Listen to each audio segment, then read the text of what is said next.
meditation is a superpower if you develop it well. I wish I had learned how to meditate, learn how to still my mind sooner in my life.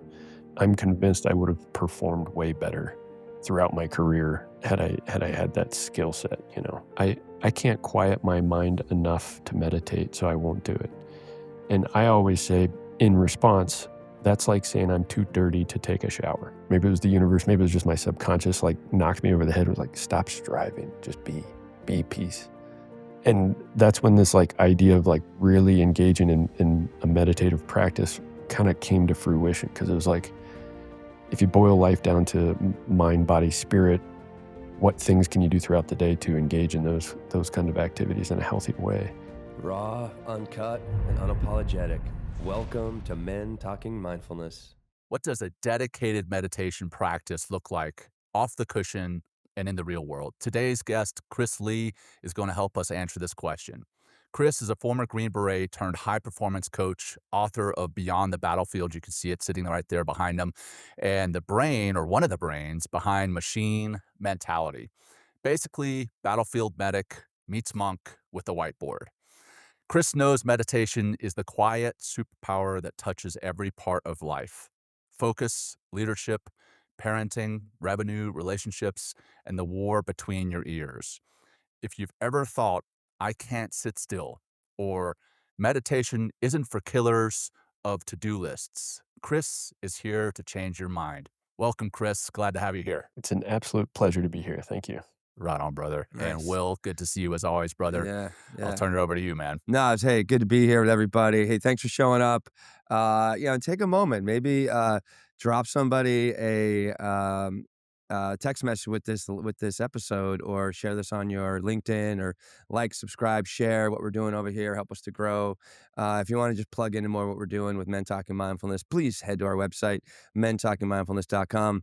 And without further ado, Chris, again, great to have you. And I'm really excited for this conversation about meditation, because more people, and more men really, they think of it as like something like, oh my God, meditation, that's for like the monks and, the people that are not like me. But here is a man just like you, a Green Beret, someone so badass, to talk about meditation. So great to have you here. Yeah, thanks for having me. All right, let's get that one breath grounding practice. Oh yeah, So if yeah. you Shit, I guys feel forgot about that. comfortable, Okay. yeah, you get so excited, man. You're forgetting how do we even run the show. You need it, apparently. Apparently, John. Thank you for noticing. Okay. Anyway. Yeah, I'll jump in and lead it. Yeah, So you got it. go ahead, for those who are listening, and then for the three of us here, go ahead and get comfortable, whatever that looks like for you. And let's just begin by exhaling, emptying our lungs, bringing our navel to our spine, holding empty for a moment. Then a nice long, slow, deep breath in, filling all the way to the top, holding full, and releasing that. Releasing, releasing, releasing. All right. Let's bring some movement back in our bodies. I always like to roll my neck out for some reason. That's Mm, always what I go to. That's my go-to. So, hey, yeah. all right, Chris, we're gonna jump right in here, man. So the intro, we talked about meditation. Clearly, this is a show about meditation, and about A lot. 75%, 70% of our show is men. Yeah. So sorry. Yeah, Will, you're right. It's not all about No, no, meditation, the no. show, but Yeah, a, I a mean, lot I of it, get. a lot Yeah. of it is about meditation, mindfulness, and everything related to it. So for you, as we said, Green Beret background, meditation, similar to me, right? Former Navy SEAL, meditation now. When people hear those, they don't necessarily equate the two. When did you first discover meditation? What brought you to it? And then for yourself, what does your practice look like today? I suppose it was maybe a year or two before I got out of the Army. I I'd always heard the concept of meditating or meditation, and I always envisioned like me sitting cross-legged on a cushion somewhere or something like that. And as I began to research it, like what exactly is it? How do I do it? Is there a way to do it well? Uh, there's like a bazillion apps out there that will kind of help you. Some have guided meditation, some are just like instrumental, right? But the more research I did on it, the like all the studies that I saw, it's just super beneficial for you. So like me being like working where I was working in special forces, like yeah, why wouldn't I try to give myself like another edge, right? And and so I started to just kind of put it on my to-do list, like, all right, meditate today. And it started off with 15 minutes, and that was impossible. So I dialed that down to like 3, and then that was really hard. And then it was like, can I last 30 seconds Wow. breathing? Mm. And I could sometimes, right?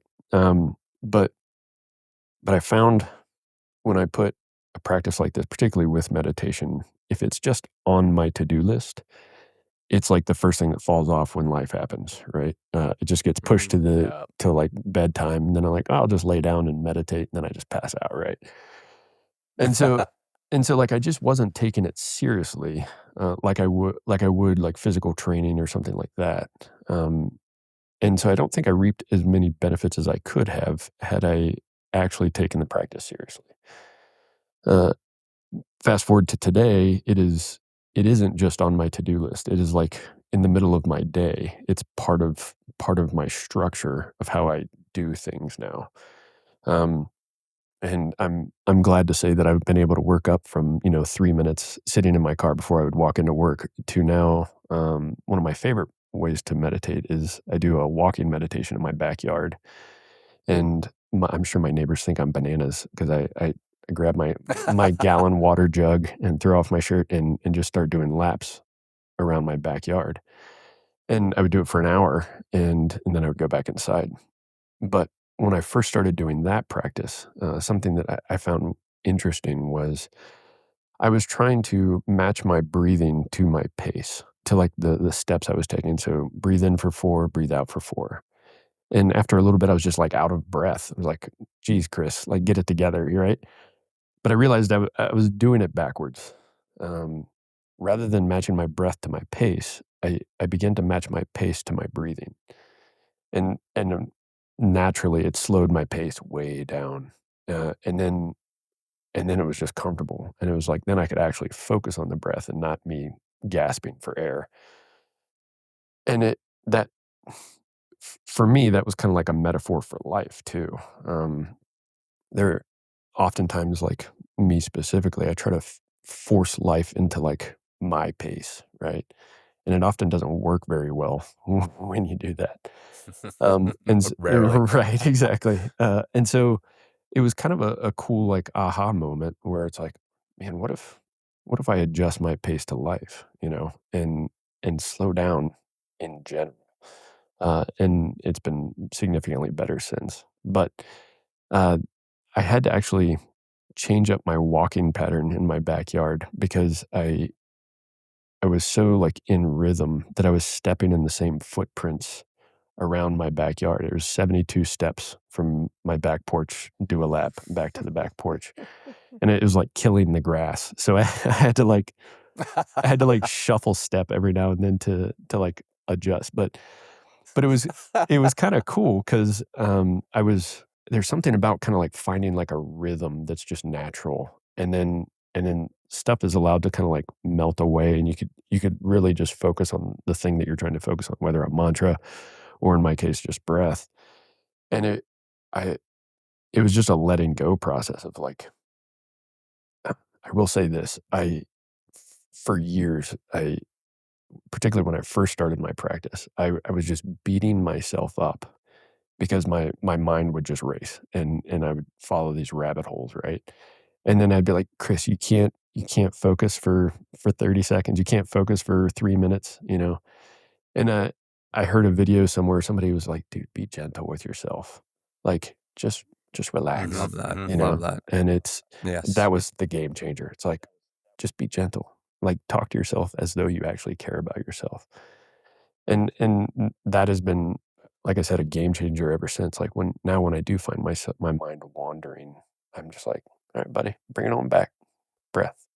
It's like, "Okay," And that was huge. And for me, it was like almost like the beginning of a self-love practice too, It's not just meditation for the benefits that meditation gives you, but rather it's like learning how to treat myself well. Yeah. That's wonderful. I mean, I can almost hear the meditation in your voice, to be honest with you. Like, Yeah, I mean, same, like, man. no, I mean, it's Super like, I mean, chill. especially with, how you're matching you're like you said, you're matching your life or kind of, putting yourself in motion in the pace that you want life to be, Right. right? Which is like I think that's so that's what you can really find in meditation when you really begin to take on the practice because it is a process of kind of undoing and releasing and relaxing and it's awesome to hear you talk about the kindness and the gentleness that starts to come through too. I mean, because I think when you're always trying to force life, and trying to get things done and like check things off the list or yeah, whatever it is that your mind is trying to like force you into doing, meditation allows, as your experience, as you're talking about here, allows you to, just get into a natural flow. And, I use this Emerson quote often and he says, adapt to the pace of nature. Her secret is patience. And it's just like, I think you found that when you're talking about like finding those steps in the backyard. And it was a discovery process as well, which I think is really important for people to understand. It's not like you just show up and you're an awesome meditator. Like it is an ongoing process. Um, so like at what point did you begin to realize, how about this? First, how long did it take you to realize that meditation and what you were practicing and how it is changing you physically, mentally, emotionally, that it actually began to translate, or you can call it like it became like performance tech, if you will? To be honest, it was recently. It was probably this summer that it really started to click. Again, when I first started, it was just something to do on my to-do list, like check the box type of thing.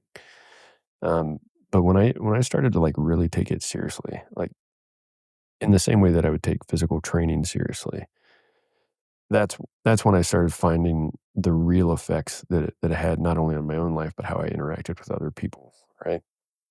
And and that's huge.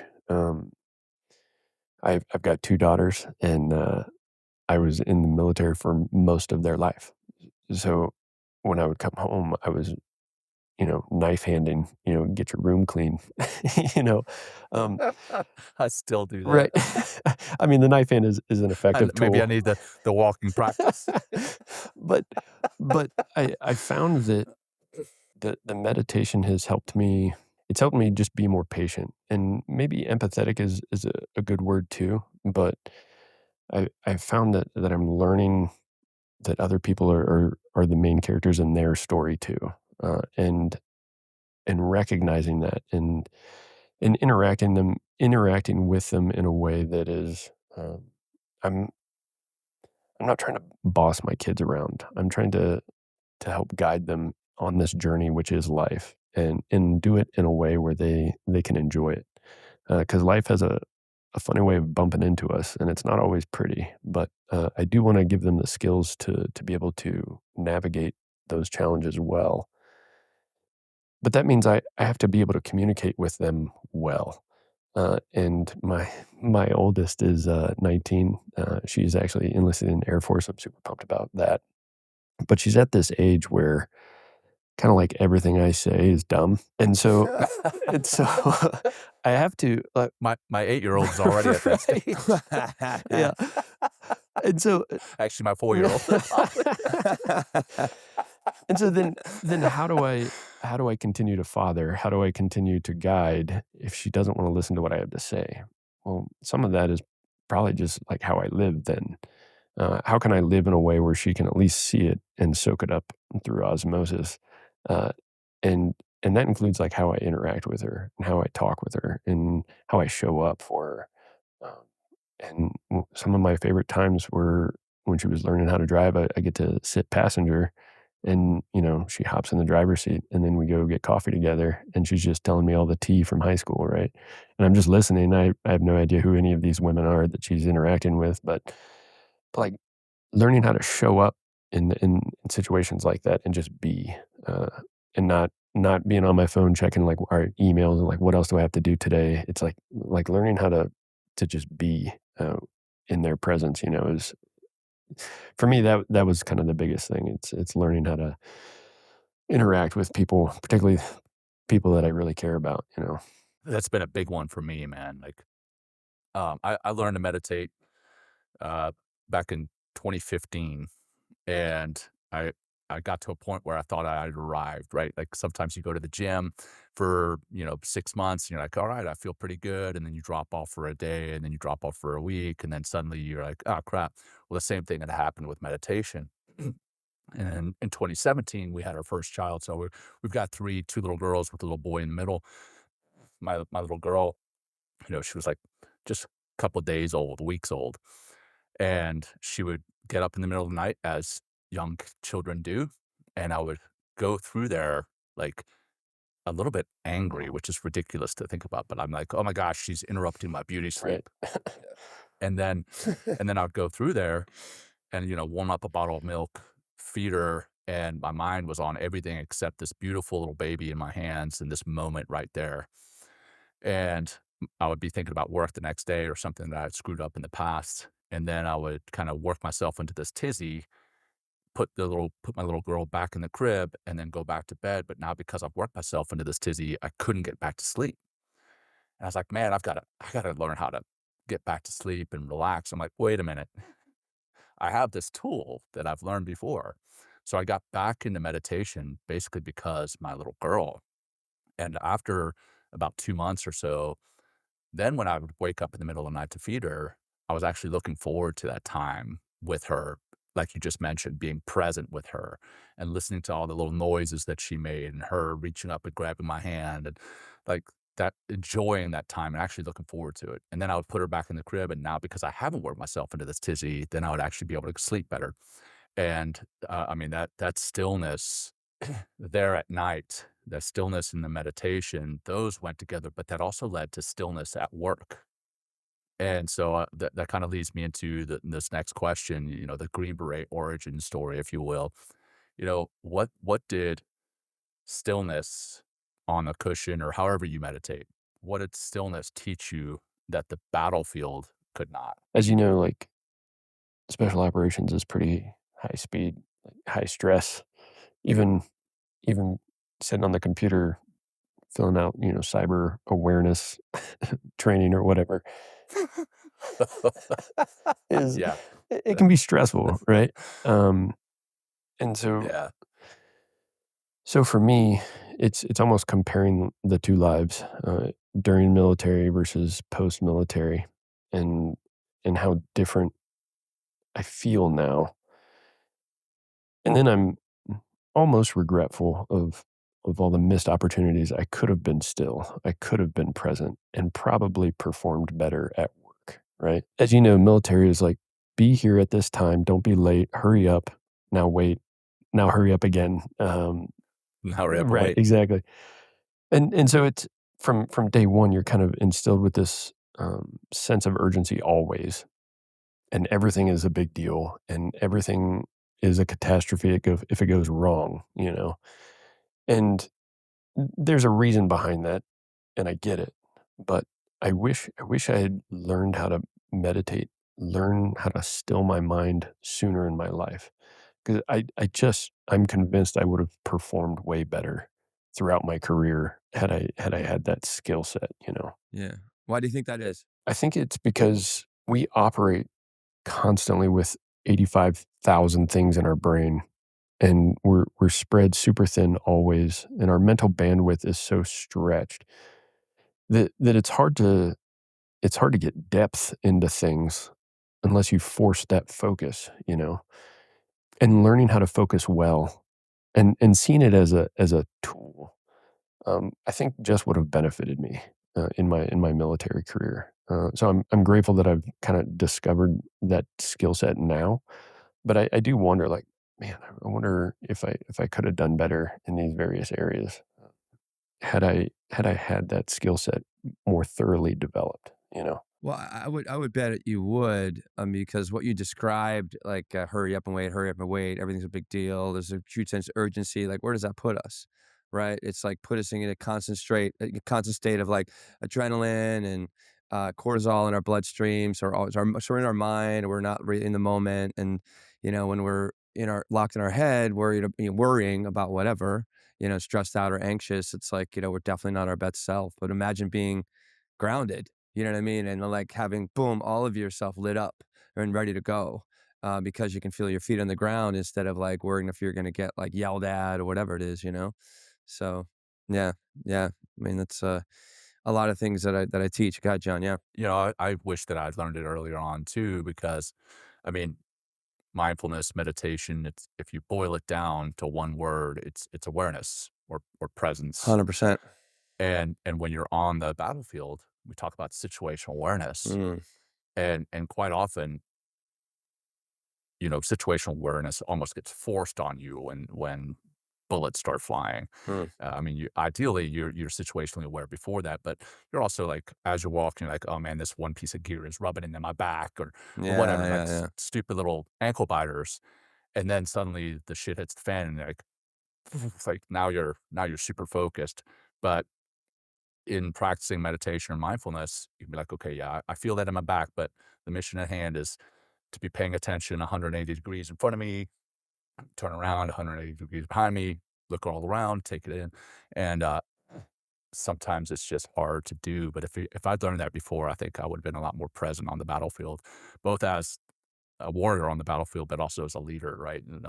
Knowing what my men were experiencing, how to guide them, that kind of thing. So, yeah. So let's talk about, you know, that shift from Green Beret to what you're doing now. So in the Green Berets, for those listening who don't know, an 18 Delta is a medic, and Chris has that training as an 18 Delta medic, and now he's working kind of as a mindset architect. Um, how did how did meditation kind of rewrite your career trajectory? Man, I need Yeah. some more coffee. I'm mispronouncing everything this morning, but anyhow, how did it rewrite your career plans? Yeah, great question. When I got out and decided to do coaching, which is essentially what I do, uh, it was suggested by a good friend of mine who's a coach as well, and he's like, "Chris, you should probably think about this." I'm like, "Dude, I don't think I could help anybody," but I gave it a shot, and then I was like, "Oh man, I really like this. This is fun. I like connecting with people and helping them through stuff." As my post-military career kind of progressed, I got out in 2022, so I've been coaching for a few years. When I started, I would often suggest like, "Hey, probably engage in some kind of meditation practice. It will only help you." But I was not always practicing what I preach, you know? It was still the idea of meditating was still just a thing to do on my to-do list. When I started to get real serious about it though, that's when things started to change within, like, my community and stuff, in that, um, they could, like, smell it on me, like, "Oh, something is different about Chris. What's going on?" And I got to share, like, what actually I've been meditating quite a bit more lately. I've been taking it seriously. It isn't just a thing I'm checking off at the end of the day. It is kind of integral to my day so I can function and perform well and serve you all better, which is which is kind of a fun shift for me to watch as I kinda detach and watch from the outside. It was kind of fun to watch that evolution because I proved my point, like, meditation is a superpower if you develop it well, and and now I get to spread the good news of meditation to my folks, and I'm sure for quite a few weeks, they were getting tired of hearing about it because I was every group call, I was like, "Alright, let's talk about meditation and how serious it is." I've had the privilege to pull med support for some organizations that utilize psychedelics for veterans to deal with PTSD and those kinds of things. Amidst that support, I've also had the opportunity to engage in some of those psychedelics, and there was one particular journey that I was on that I remember. I just kind of had this I don't know phrase in my head. I want peace. I want to strive for peace. Give me peace. I want peace. I want to strive for peace. And whatever voice, maybe it was the universe, maybe it was just my subconscious, like, knocked me over the head, was like, "Stop striving, just be peace."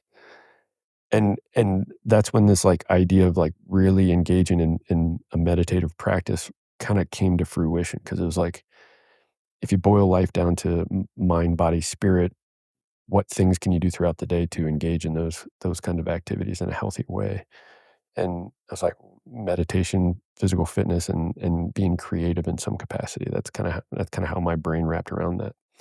And when I took that seriously, when I took that phrase, "Stop striving for peace, just be peace," it not only changed my behavior on a daily basis.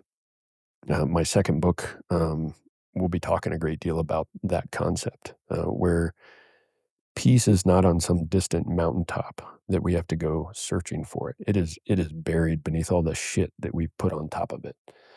And and so the the journey towards peace is rather an uncovering or remembering of like who we ought to be and how who we should have been from the beginning. Who we are from the beginning, at the very beginning, yeah, who we are, but yeah, I'm sorry, yeah, yeah. Yeah, no, exactly. And it's this concept that I'm continuing to dig into and dive into and further uncover. That's where I want to be. That's what I want to protect. And meditation for me has been a great tool to excavate all the junk in order to rest on that foundation of peace. Very recently, I realized that it's more than a foundation. It's a very deep reservoir that you can rest in, and what I mean by that is like the peace has infinite depth, and if you can operate in a way where you are resting in that reservoir always, regardless of what life throws at you, you are able to withstand, even if it's miserable, even if it's not happy. If you can rest in that peace, then that's like it's gonna be okay, you know? Yeah, man, we assign um, different levels of significance or attitude towards these different feelings. You know, if it's pain, then we see it as bad. If it's sadness, we see it as bad. We label it, right? And I think that's one of the big things that you just hit on is meditation definitely helps you to remove the labels and just sit in whatever it is that you're in.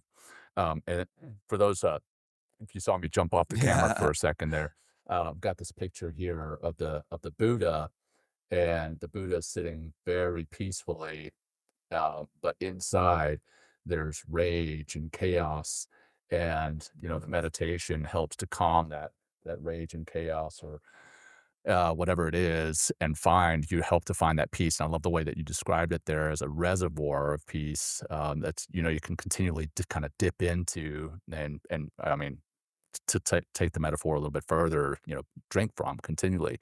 I love that. And then the piece that you touched on there, you know, you took it off of your to-do list and you became much more serious about it. There's a lot of people that listen to the show. I mean, heck, I'm on the show and I talk about it, and there's times when I'm like, man, I don't have time for this meditation. That's a lie that we're all telling ourselves. You know, that no time lie. So your your experience is that hey, you plugged it in, it becomes a part of your day, it's integral to your day. The 5-minute rule for people who claim they're too busy. What does day one actually look like for people? It's going to be uncomfortable that first time you sit down and choose to try to still your mind. And we talked about it a little bit ago, but be gentle when the mind races because it will. You know, it's just how our brain works. So just be gentle. But I would even go so far to say, don't try to still your mind. Just try to like sit and observe. And that's something I had to learn too. That it's not like me trying to flex a muscle to like clear the junk. It's rather like no, I get to sit back and just watch, um, and observe, and with no judgment. All right, that's a weird thought, or whatever. Just let it go. Let it kind of drift by. Or man, that's a great deal of pain. Yeah, that's pain. That's a great deal of joy. Yeah, that's joy. Uh, Training myself to detach just a little and just observe was huge, and I think that will help probably new practitioners. It'll help them in that they won't be judging themselves. I think as harshly, like man, why can't I just still my mind? Like stop trying to just just sit and watch for a little bit. If you have something to focus on, maybe it's breath, maybe it's a mantra, maybe it's a candle, I don't know. Focus on that, and when the mind wanders, observe it, acknowledge it, bring it back gently, Be kind. Be kind to yourself. Yeah. Well, you're kind of touching on some of the resistance that we experience. And I think that's a big part of this practice that people don't realize is, the mind it wants to get in the way because it doesn't have any place. I mean, the mind is like, it's weird. It's like, it's like its own entity, that happens to be inside of us, uh, and it doesn't like being ignored. And we meditate and we get present and we detach, like you said, and we just begin to let go. Like the mind's gonna have a lot to say because it no longer is in control. And and that's where really, like, I remember you said, like, "I'm gonna meditate for 5 minutes," and it was like 30 seconds, you know what I mean? Like, you're finally like, "You know what? Why could you do 30 seconds? I'm gonna be able to accomplish something here." Because that resistance can be just, so incredibly strong. And it is, like, still for me. I mean, like, mean, I've been meditating since 2007, and it just, I mean, I still feel the mind getting in the way, but now I've created a different relationship to the mind, and I think that's something to bring into the conversation here. And as a means of, like, I like to hear the way that you kind of coach people around, kind of dealing with themselves, dealing with this resistance, the kind of ego versus awareness, because again, it's like that the ego is just gonna it only knows the past and future, and it's not taking you to one of those places, or imagination to maybe a third. Then it's gonna do everything it fucking can. It's so incredibly clever, and it's just to distract you and regain control. So, what are some of the ways that you begin to coach your meditation students around this resistance? A couple of books that really helped me that I recommend often are Untethered Soul and The Surrender Experiment by Michael Singer. Learning and actually realizing and believing that the voice in my head isn't actually me was a huge game changer for me. Um, Yeah. Singer often describes it as like the chatty roommate uh, that just wants to be heard all the time, Yes. right? Yes. And so realizing that that voice is just the chatty roommate, and I am allowed to step back, and I don't have to engage. I can just watch it, and let it do its thing, That was huge for me, and so that folks that are kinda, like, beginning, they ask me about, like, "Well, how do I start?" And that's, like, one of the first things I bring up, like, "Alright, you're gonna be hearing a lot of voice in your head. Just breathe. That's not necessarily you, you can just observe, you don't have to engage. Yeah. That's a. I also like to. I had an opportunity to teach meditation to a group of, like, high performers here in New York at some major company, and I like to talk about, like, the non-doing aspect of meditation. It's just like get into, instead of trying to push or fight, even all those activities like push, fight, or battle, like your mind. It's just like you're still doing things, but if you just begin to stop, let go, find your breath, and like and or the body or whatever particular focus in it is on the meditation, you can really you begin to let go and get into a space of, like, non-doing. And I think people really get confused about meditation, and one of the big misconceptions is like, "Oh, well, I need to stop thinking." I'm like, "No, that fucking is not like what meditation is about." Like, your thinking might decrease over time as you naturally become more calm from sitting and practicing day after day, or through an extended period of time within your meditation. But when you kind of yeah, I just saw a bunch of people wake up when I was teaching about this non-doing aspect, because they're like, "Wow, I never heard of it that way. I was always trying to battle my mind." I'm like, "Well, I mean, that's you in the doing space, and like, and you're not going to out clever your mind. There's just no way that's going, because it's already has you by you battling it. It's already winning, because you got to just let go and get into the non-doing space."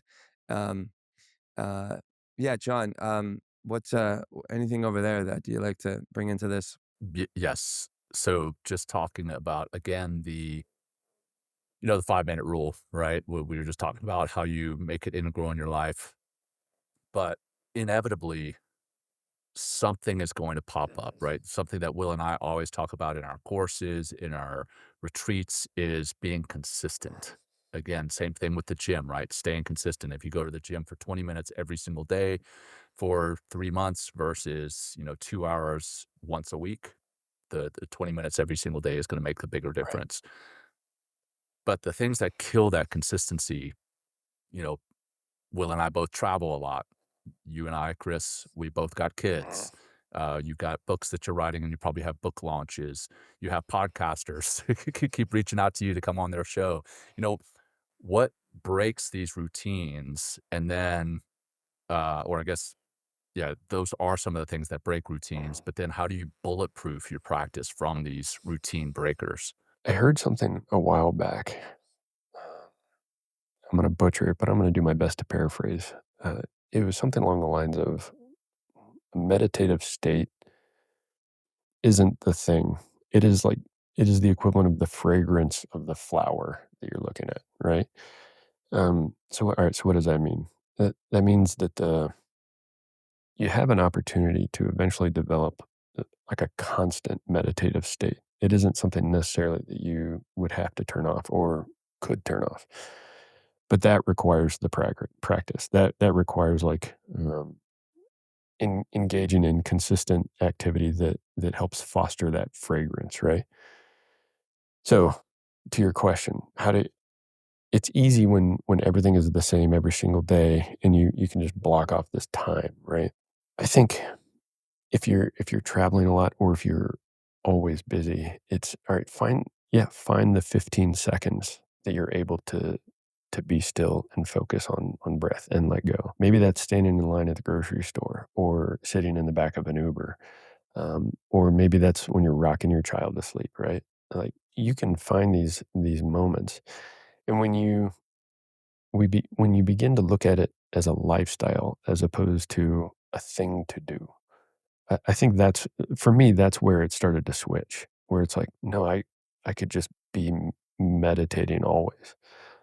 And it will look different regardless, or it will look different depending on what I'm doing. Like I can't shut my eyes while I'm driving down the road for very long. But but I can still practice focusing on breath. I can still practice this awareness, observing the thoughts that are coming by, but not engaging with them. I for me, the real switch, the when I really started to take this seriously, it has become more of a lifestyle and a mindset versus one specific block of time. Now, in order to kind of foster that lifestyle, I had to carve out time to practice because it is a practice. And it will be tricky if you've got kind of a disruptive schedule. Maybe you do travel a lot and stuff. And so it's maybe the trigger isn't necessarily a particular time on your schedule, but maybe a particular event. Maybe it's like every time when I brush my teeth, I will be meditating, or when I'm in the shower. Most people shower most days, so that's a great opportunity. That is already carved out into your schedule that you're able to kind of engage in this kind of practice. So that would be kind of my recommendation. I would argue best practice is carving out a specific time and that becomes sacred and nothing touches it, you know. If that is impossible, you can kinda use some of these different techniques though. Yeah, it's like the difference between meditation and mindfulness, right? There, you may not be able to get the meditation in every day, but plugging some mindfulness into your day, that could be eating a mindful meal, having a mindful conversation, having a mindful walk, that kind of thing.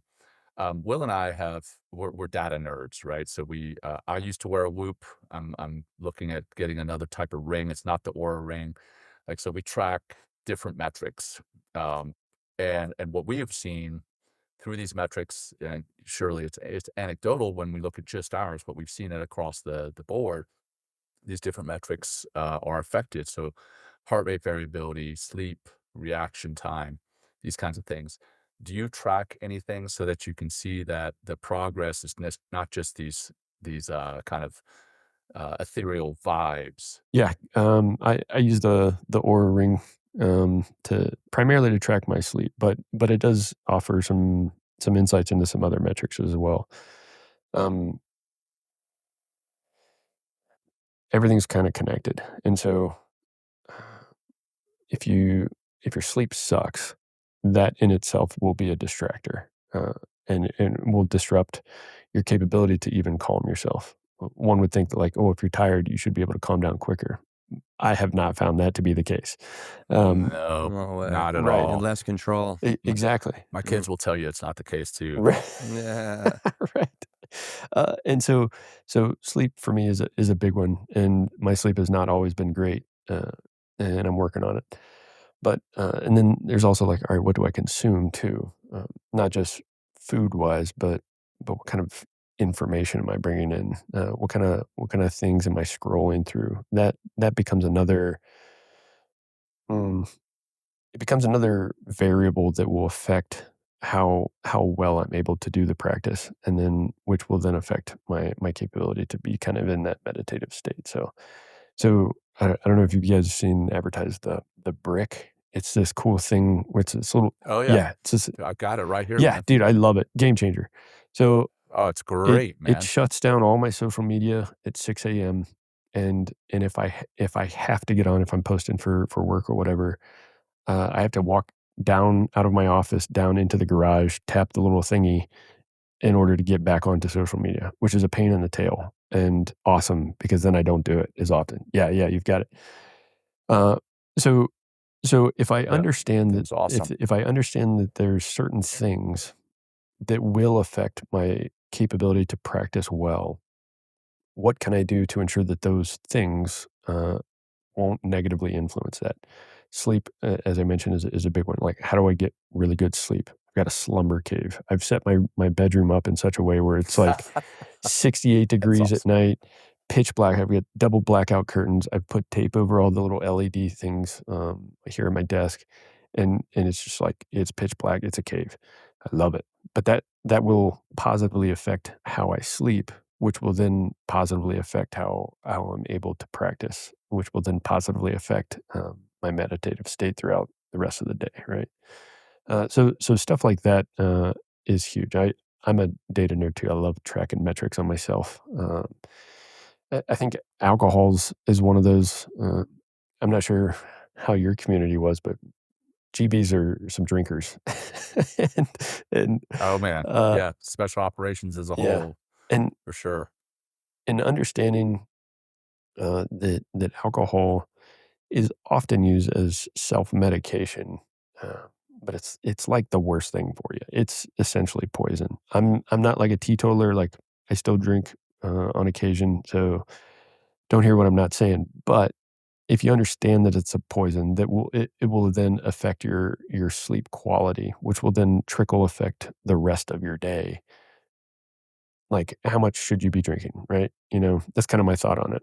But, yeah, there are quite a bit of variables that you do have control over that will affect, but we don't always know, like, 2nd, 3rd order effects of what these variables will do to us? Yeah, that's a great way of putting it, man. And my wife has come up with a new mantra on drinking. Is she drinking just to drink, or is she drinking to enhance the experience? And a lot of the time we're drinking to numb, or to just drink because we're bored, or because it's the expectation. Hey, we're watching the game, so let's drink a six pack. But is that truly enhancing the experience? More often than not, it's not. I think that meditation is also gonna really help you to make different choices around that, because, like, what meditation is gonna also help you to do is not just be, have a greater situational awareness, but it's gonna help you to be more, like, physically aware, more emotionally aware, and, you definitely, I mean, I know the difference between when I get a good night's sleep or, I mean, God, I'm doing a sober October right now. I haven't been a big drinker in, like, probably 2 years, but I definitely like to smoke some cannabis. But alcohol just was having such an incredibly negative impact on me all the fucking time. Like, I'd get bad headaches. I would be probably a little bit more ornery the next day and, like, easily agitated. And I could just see it in my performance. I could see it in my relationships. I could see it in my relationship to myself. And, meditation, as it is, as a tool that we're talking about here, to really stay calm, to stay focused, to be more intentional with your time and your energy. But it really helps you to become more aware of like the choice that you're making throughout the day, because I just want to show up more with this sense of sharpness, of a sense of ease in my body, a sense of peace that you're talking about. But also like I really want to keep that as much of my energy as I possibly can, mentally, physically, and emotionally, to move me forward into the direction I want to go in. And like I really believe that. I mean, I just know it is like fucking. It's a poison to our body. I mean, it affects all our organs. It affects our brain. In all these kind of negative ways. I mean, it's fun in the moment sometimes, um, but alcohol, it's just not your friend. And instead of numbing, it might be better to yeah, it's escaping, right? It might be better, like, and what are you escaping from? And if you start to meditate, you're gonna start to turn that mirror onto yourself and really begin to look at yourself in a new way. And it's uncomfortable as fuck. It's so uncomfortable sometimes to really begin to look at yourself in a meaningful and honest way. But like, if you start to do that, anyone that's listening, and all of us, all three of us here have experienced, you'll start making different choices and start doing things in a way that you really aligns with the person that you want to be. And also, as you continually meditate and get down into this well that you're talking about, this reservoir of peace, you're going to start finding more of your heart. You're going to find more of your creativity. You're going to find more of all the thing, or more of the things that, and how you want to show up in the world. And it's just so, like, again and again, it just shows up in so many incredible ways, and really helps us as, especially as men. I mean, and everybody, but like, it really just becomes a superpower, like we kind of said, in the beginning. I mean, for sure. Well, let's give our audience some ways that they can, you have, the 21-minute protocol, your daily go-to stack. Like, what exactly should a beginner, start doing tomorrow in order to kind of get on this ride and begin to experience their journey of meditation? Yeah, good question. When people ask me like, "Well, how do I start?" I kind of I kind of liken it to like working out in the gym. You don't want to break yourself off in 2 weeks and then never go into the gym again, right? And so trying to sit down and meditate for an hour if you've never done it before is going to be frustrating. Made that If you That's mistake. what John did. Right. I did that literally, Yeah. literally like day one, man, dude. I got I'm all told, hey, in. I'm a maybe fucking maybe you should seal. meditate, and I was like, fucking a, baby, I'm gonna crush this. I'm gonna send it. Send it. Send the meditation. Yeah. Send the meditation. And particularly, I would argue, particularly folks that are relatively high achievers, they're used to just taking on a bunch, and they're like, "Well, I can handle this. Yeah, Let's Yeah. go." totally. Uh, Yeah, and then yeah, exactly. and then what happens is they don't get the results that they want immediately, and they're like, "Well, it's obviously not Mm, working," or "I'm Yeah. not able to do this well, so I'll try something different," right? It's like, no. When somebody comes to me and they've never worked out or they've been a couch potato for quite some time, I don't tell them to go to the gym. I tell them, "Hey, take a walk around your block, and when that starts to feel real good, do 2 laps," you know? Easing into it because in my opinion, I'm not trying to get abs in 90 days. I'm trying to be fit. I'm trying to be fit until I die. Same with meditation, right? I'm mm, not trying to mm, become enlightened in the next week. It's like let's learn what this is like. Let's figure out the nuances of my own mind, and then let's continue to push the envelope. And and for me, it is kind of like just start off small. Most people could handle, a 45-second just focus on your breath. And and the pushback is often like, "Well, that's not enough." Like, "Well, you gotta start somewhere." And if you're gonna do it for the rest of your life, that's a great place to start, eventually, maybe you do get to an hour or 2 hours or whatever. But but start with what you can handle, something that's bite size, that is manageable, that you can pat yourself on the back like, "I did it. I meditated all week this week. They were 45-second blocks, but I was consistent." I think that's a great place to start because it's like small micro wins that we can begin to stack that because it's one won't see the benefits of meditation for a while. It's just like going to the gym. Like, you can go to the gym for a month and not really see results yet, but you keep going because you trust if you continue that practice, you'll get fit, you'll lose the weight, you'll get jacked, whatever. Same with meditation. It's like you're just going to have to trust that this is kind of a process that takes a while, and it might be a while before you start seeing like real benefits and real results. And I've found that I don't really even realize that I'm seeing the results until I stop my practice, right? And then it's like, then the clutter starts coming back in, and I'm short with people, and like, oh, I know what's going on here. I haven't prioritized this thing that really helps me, right? So for me, again, when people first come to me and they're like, how do I start? Dude, start off small, kind of Yeah. ease into the water, essentially, because Yeah. Well, you don't want to get people yeah. discouraged after 3 days, because then they quit. Yeah. Well, you bring up a great point about instead of just sitting in a kind of a traditional, be with your mind kind of meditation is like that walking meditation, or just go for a walk without your technology. Go for a walk without technology and try to see as many different colors in your environment as you possibly can. Something that simple. Like because like just letting go of your technology is going to be like you're going to start to see, that dopamine hit, like, oh my God, like who am I without this technology? And that's a great place to start. That's a really good place to start. And and if you just keep repeating, again, John said earlier, consistency is key to any habit change. And if you just consistently plug in your day, make the fucking time, and it's like, I don't have the time. Well, how much time you're wasting on whatever social media app or an email or whatever else you're wasting? It's like, I guarantee you have the time. And if you start to take back 5 minutes of that time, or even just 45 seconds of that time, it's really going to start, because it's all of a sudden, it's like, wait, I'm worth it. I matter in this situation. I don't need to be, like it. Why am I giving myself to everybody and everything all the time? Instead of like, how about starting with me? Like that old saying, you put yourself, you got to put your mask on yourself first before you can go somewhere else to help somebody else. And this is what this practice is going to also help you to do, realize like, oh fuck, like, I really have the opportunity to make a change. And when you start to experience that change and start to just feel like eventually the natural, I guarantee if anybody listening right now, um, stop the podcast after we end, or even stop right now and just, put your phone away and just go for a walk outside, and just try to see again as many colors as you can, or just like take in the world around you. You're going to feel a little bit different, because it's a different experience when you're not attached to things that really don't matter, in a lot of ways.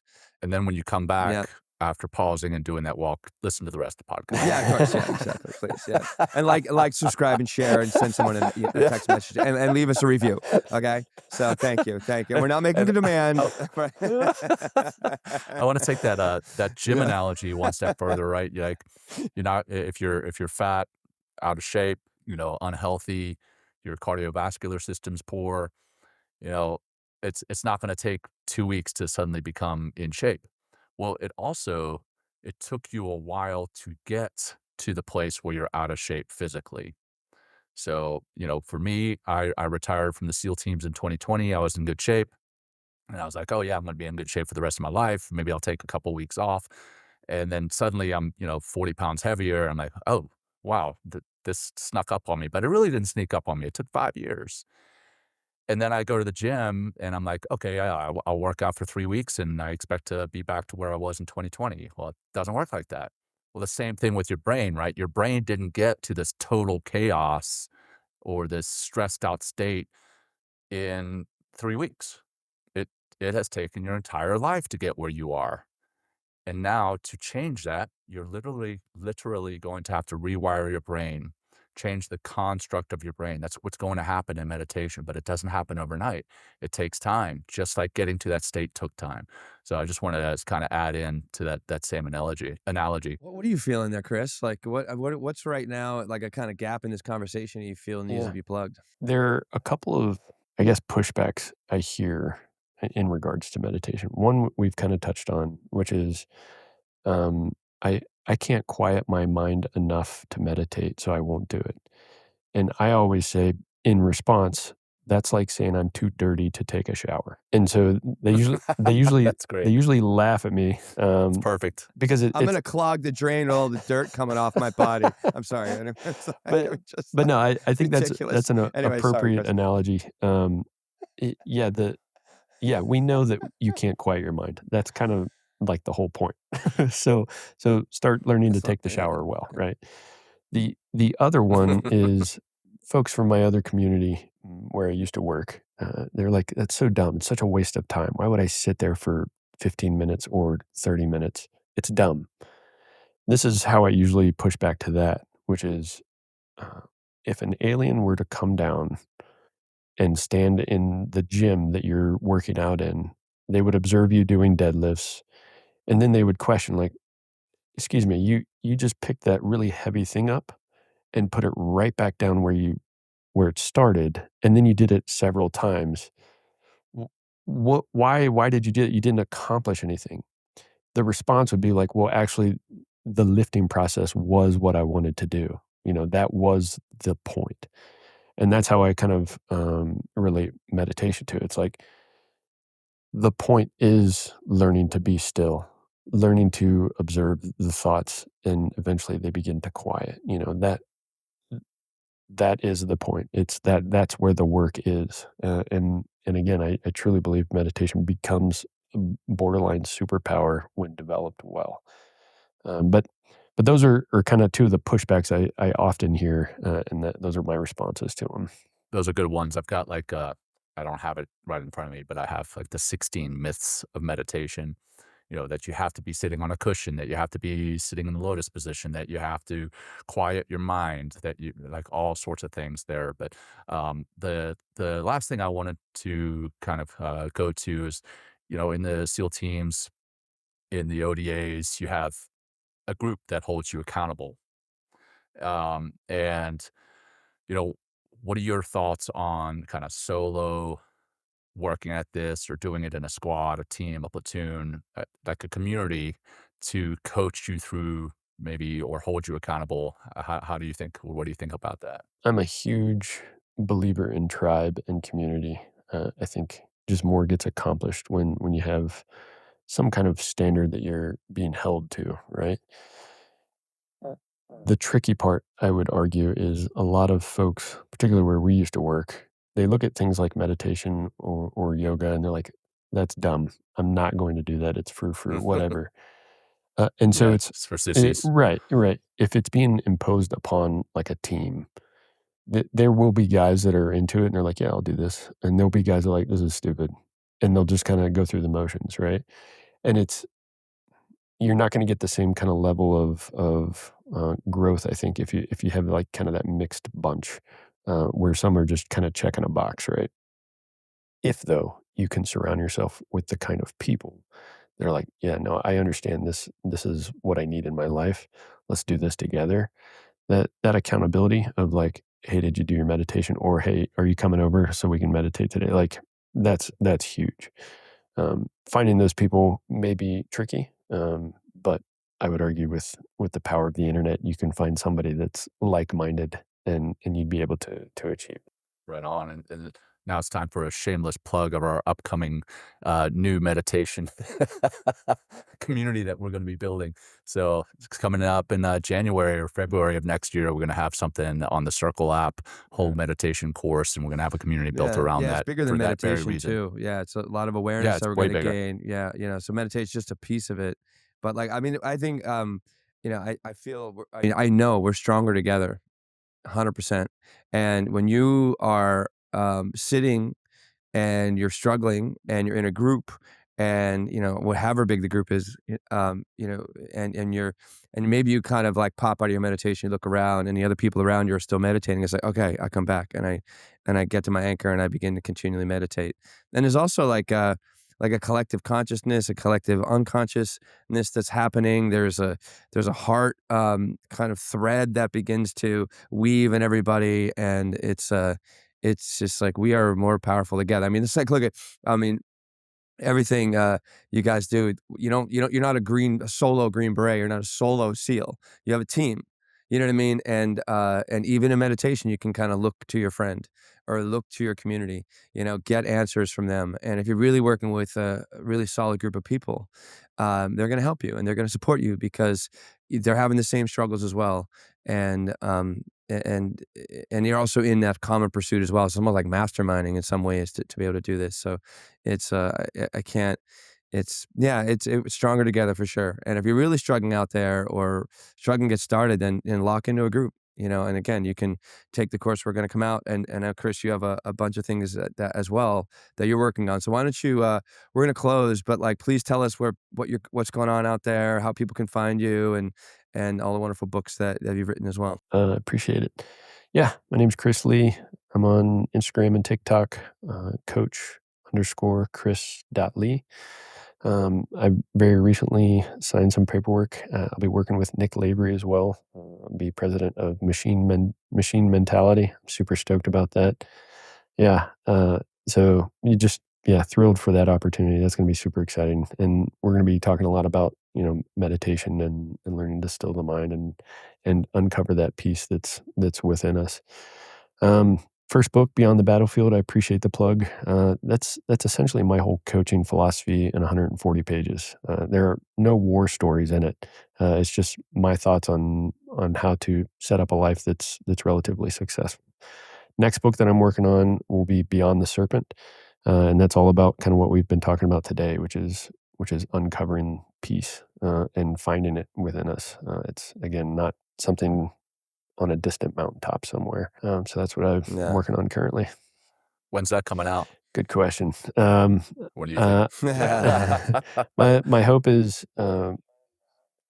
initial manuscript done by the end of this year, and then hopefully first quarter next year. Right on, man. Well, as I said before we hit record, we always like to wrap it up with a closing practice if the guest is a practitioner of any sort. So I'd love to turn it over to you to guide that if you're comfortable doing Sure. so. This will be my first time. How much time do I got? All right. As much time as you want. Well, like 5 minutes, Fair enough. If that. No, yeah, take as much time as you want between 0 and 5 minutes. Perfect. But take as much time as you want. Perfect. Like All right, everybody that's listening, get comfortable, sit up tall, straight spine, take a big deep breath all the way down to the bottom of your belly. Hold it there. Then just release. Do 2 more of those. Big deep inhale.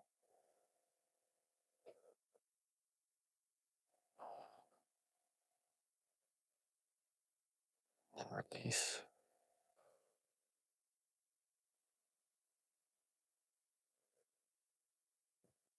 Do 1 more. Inhale all the way down.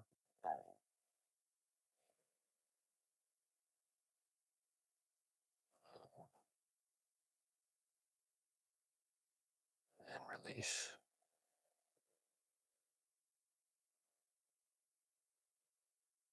Just let your breathing return to normal.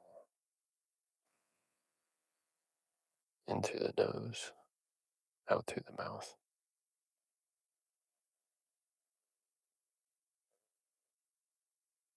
Begin at the top of the head.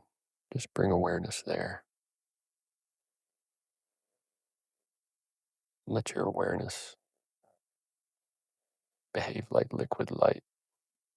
Let it flow over your head, down your face, and everywhere the light touches. Just allow that to relax those muscles. Relax your face. Relax your jaw. Let your tongue rest at the bottom of your mouth.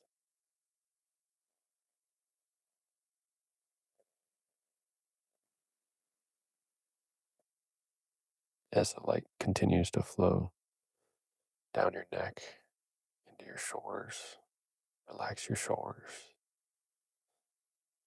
Let the tension just melt away.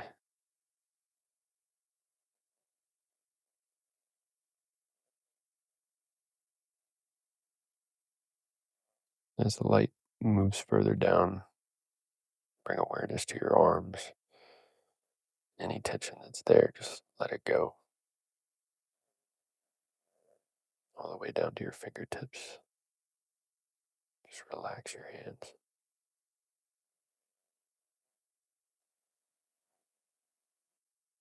As the light continues to flow down your chest, down your back, just feel the tension evaporate. Let the warm, liquid light just flow. Every muscle it touches just releases tension. Down to your hips, your thighs. Allow your muscles to relax.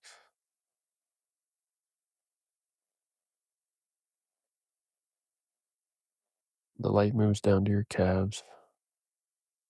Let them release. Let that tension go.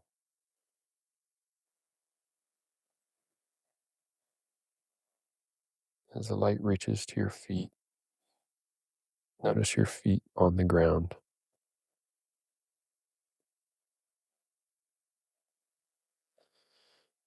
Now you're covered in light. Let all the tension go. You can focus on your breath. Just a normal pace. Don't try to force it. Just let it be.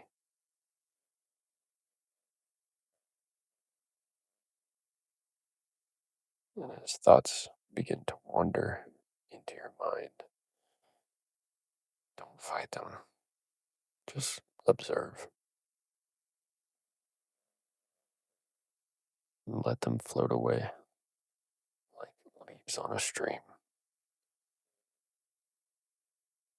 The next thought comes by. Just observe it.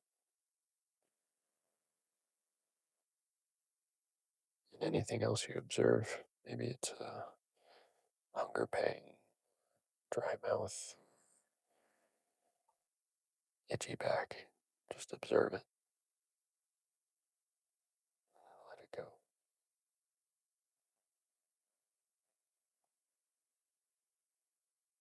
Any emotions that are coming up, just sit and look. Don't have to fight it. You don't have to push it away. Just observe. The emotions that you're feeling aren't right or wrong. They're just there. So don't fight them. Push, cling. Just observe.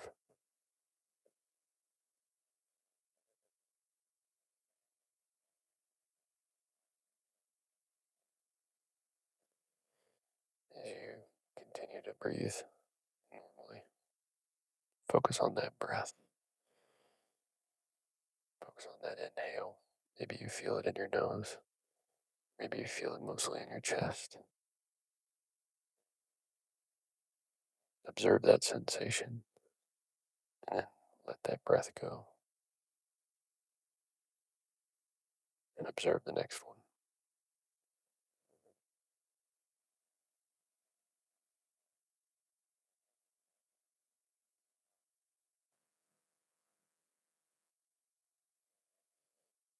As we're wrapping up, start to bring more awareness to your body, beginning with your fingers and your toes. Begin to wiggle them. And then to your arms and your legs and your neck. Maybe roll that out. Starting to come back. When you're ready, if your eyes were closed, you're free to open them, but only when you're ready. Nice work, Thank you. brother. Where are we? Nice work. What's going on? You got a great voice for this. I Yeah. appreciate it. Hey, dude. Yeah. Yeah, brother. Yeah. Well, Chris, this has been phenomenal, man. Yeah. Thank you so much for sharing your story, for sharing, how people can integrate this into their lives. You don't have to start with an hour long like I tried and definitely messed that up. So start small, stay consistent. And yeah, it's going to make a giant change in your life. Will, I'll turn it over to you to wrap it up, my Yeah. friend. Yeah. Hey, thanks again, Chris. And Yeah, meditation is not what you think. And hopefully by listening to this podcast, you'll have a little bit more knowledge to realize that, you can meditate and maybe invite other people to meditate because this is one practice that can really change your life and will change the world. But we have to show up and we have to put in the work and we have to practice, practice, practice. Um, so thank you again, Chris. For everyone out there listening, we appreciate you tuning in and leave a comment below. Like, let us know about your experiences and your struggles with meditation and see how we can help you. So thank everybody. Thank you, Chris. Thanks And so much. everyone. Thanks, Chris. We'll see you. Awesome, everybody. All right, guys. Have a great Until day. next time, everyone. Take care. Peace. Thank you for joining us today. We hope you walk away with some new tools and insights to guide you on your life journey.